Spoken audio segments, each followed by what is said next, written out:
In today's video, I'm going to teach you how to change a trusted or registered device in Wise in a quick and easy way. Whether you've upgraded to a new phone or just need to make some changes to your security settings, following these steps will help you ensure that your Wise account stays secure. First, you'll need to log in on the device that you want to set as trusted. This is an important step because if you're trying to register a new device, Wise needs to know that it's actually you who's making these changes. So go ahead and log into the app on the new device. Once you're logged in, look for your profile icon, which is usually found in the top corner of the screen. It's a handy little shortcut that will lead you to a lot of different options.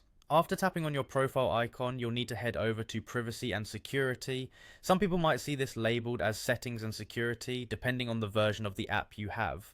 It's essentially the same thing and will lead you to where we need to be for the next steps. Now, look for the two-step login or two-step verification section.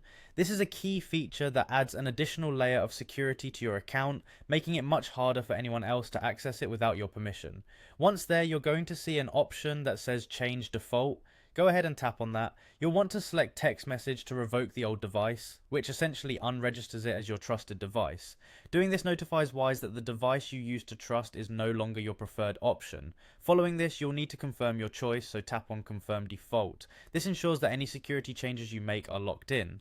Next, you'll need to enable the Wise app again as your two-step verification method. What this does is register your current device as the trusted one. It's like giving it a stamp of approval, letting the app know that you have primary access. After doing this, a confirmation is required, so you'll want to tap Confirm Default one last time to finalize everything.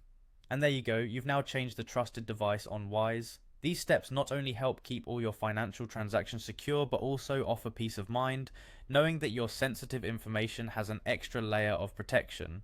Thanks for watching, and remember to keep your device and credentials secure at all times. If you found this video helpful, don't forget to like and subscribe for more tips and tutorials. See you next time.